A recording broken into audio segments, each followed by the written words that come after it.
Hello, friends. Susan Axelrod here.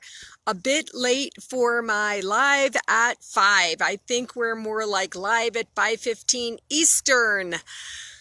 Oh, I have been driving around looking for a spot to do my live. I went to the most beautiful lake, Lake Mary in Flagstaff, Arizona.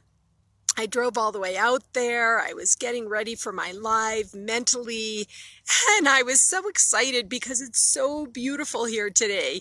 It's a gorgeous day. It's 60 degrees. The sun is shining, and I couldn't wait to drive out to Lake Mary and just sit there and do my live. But I got out there and talk about personal struggle. There was no Wi-Fi. So I sat there, and then because I'm in Arizona, so it's live at 3 for me today, I thought, oh, I just want to sit here in the sun. But you know what? My live at 5 is so important to me. It's one of the things that I'm completely committed to. And so whether it's 3 o'clock in Arizona, the middle of my day here, or 5 o'clock at home where I am in New York, I'm so committed to doing it. All the more because this week we've been doing a 5-part series, a very, very important 5-part series called On Personal Struggle. I've had many private messages from people talking about how they feel like they are in such a deep personal struggle this week after what's gone on in our country this week. And so what's been interesting is that people are not commenting publicly on my Facebook page, but they're contacting me privately and thanking me, saying thank you for talking about this topic. And so, I've learned that revealing personal struggle, really revealing things, is a very important way to open the way for your soul to rise. One of the reasons that we get into personal struggle is that we think that everything is supposed to be okay all the time. We think that everything is supposed to be right and that we're supposed to be okay with the way things are going in our lives. But the truth is that's just not the way it is. Every day, in some way, shape, or form, you may wake up to a struggle of some sort. I'm not talking about like an overburdened life struggle, but there could be something that comes up either from internal or external, and it may affect you deeply on that day. And so I've talked about several different things this week. I've talked about worry and anxiety. Oh, my friend Judy is here. Hi, Judy. Thanks for joining me. I'm out in the forest again, taking advantage of this most beautiful day. I've talked about worry and anxiety, depressiveness and depression. I've talked about personal financial struggles. I've talked about finding some clarity for yourself, asking yourself questions. What's happening here with me? What can I do right now in this moment to feel better? I've talked about a lot of different ways that we deal with personal struggle, and then how some tools. Of course, I always offer tools of how to get out of this struggle. Today, I had in mind talking about regrets. It's an interesting topic, one that does create some personal struggle for some people sometimes. Oh, can you see the sun? How beautiful that is. I love that. So one of the things that does create personal struggle for us is regrets about things that we never did, sometimes regrets about things that we did do, or anywhere on the spectrum in between there. I wanted to open this up for discussion with you today because one of the things that I've learned in my coaching and with my own work for sure is that regrets don't serve you. There's just nothing about regrets that serve you. And regrets almost always create some kind of personal struggle. So I wanted to bring this to your attention today to talk about it out in the open and ask you to consider for yourself, what are some of the regrets that you have if you think about it? Are they regrets about something you never got done, that you never did to this point in your life that you had always wanted to do? I wish I had done that. I wish I had done that. Or is it about something that you did do that you have had regrets about, and that you say, I wish I hadn't done that. I wish I hadn't done that. I want to invite you to consider this question for yourself and really think about which one of those applies to you. Either way, it's important to open it up for yourself. Ask yourself this question and explore freely and comfortably what it is that may be on your mind about this topic.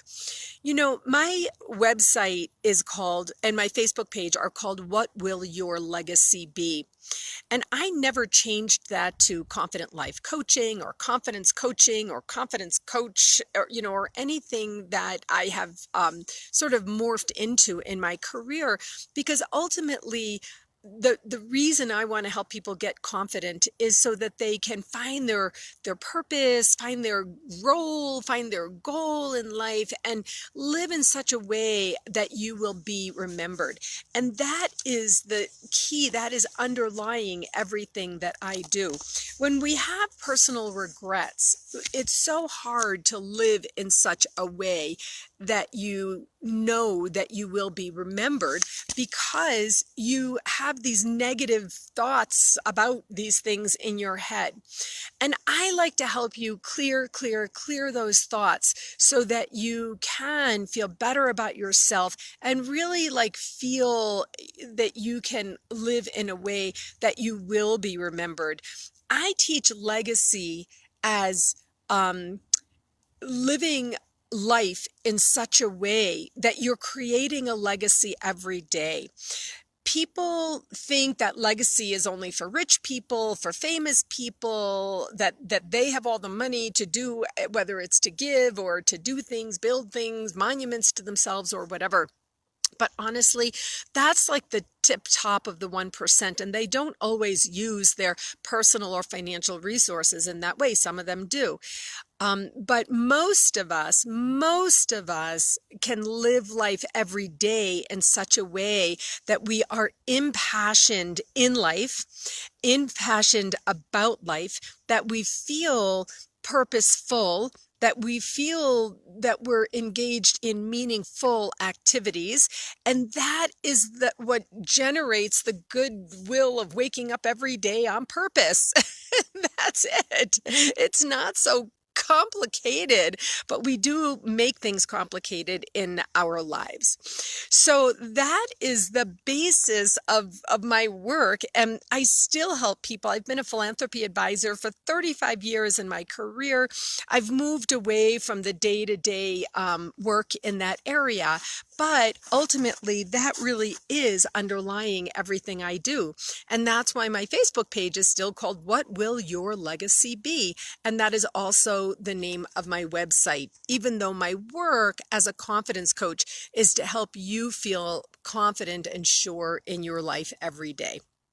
So these are some thoughts that I wanted to share with you. And the idea that I had is that regrets of some way, shape, or form keep us from feeling that purposeful space, finding the meaning in what we're doing, because we're always sort of down here, worrying about things that are underlying if we have regrets.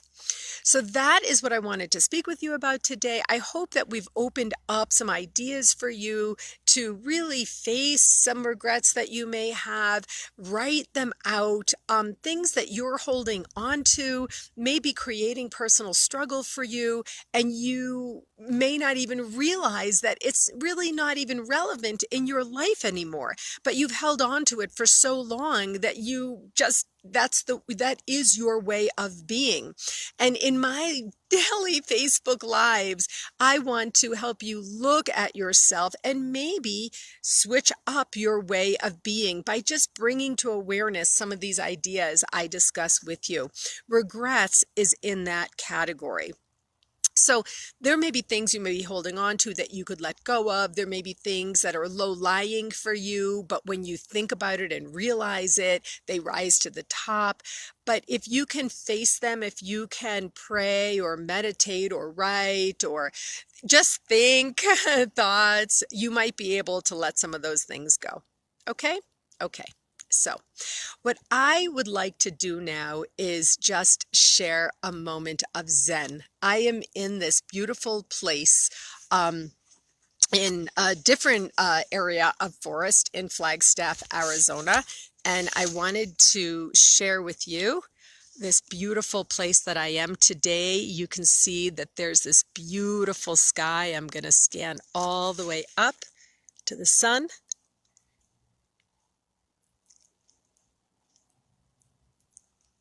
So you can see that beautiful sun, the beautiful sky. Today we can see the green in the forest. It's not gray and overcast. It's absolutely beautiful here. I know that I spoke with my friend at home. I know it's snowing. It may be icy there. So I wanted to just give you this beautiful moment of Zen. I am going to take just a few minutes now to read a meditation that I wrote, that I have been inspired to read from the things that have gone on this week. All week long, I have been talking about personal struggle, and I have been resonating deeply and feeling deeply what is on people's minds and on people's hearts. And I decided that I would read a very short meditation from my own book while I offer you this moment of Zen. So if you'd like, you can take a deep breath and I will begin. The introduction to my meditation is this. Can you feel it? It feels like there is so much pain in the world. This meditation will help you move towards the light, towards the joy, if you allow it. Take a break from the pain and look towards the light. Here we go. There is pain in the world. Acknowledge this. Feel this. It's okay to feel sad for this, and yet know too that there is light. Take a moment to breathe. Deep breath in and long breath out. And breathe again. Deep breath in and long breath out. There is universal love. Do you believe this? Take a moment now to think. Do you believe in universal love? It is there in the light and warmth. There is a lightness of being in that knowing. Now, just for this moment, allow yourself to be free. Free from the stress of the day. Free from the difficulties in life. Free from the negativity of others. Free from the sadness in the world. Free to be okay, just for the moment. Free to allow yourself to move away from the sadness, from okay to good, and even from good to joy. Allow the source of universal love to provide the light and warmth, and just know that it can serve you. Choose this knowing. Choose this feeling in this moment.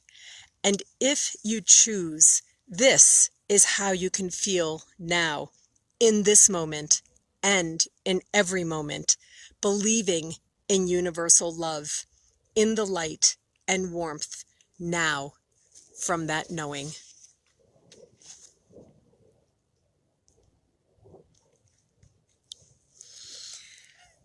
Okay, so that's it for today, folks. I hope that meditation served you to find the light from the sadness you may be feeling in your personal struggle.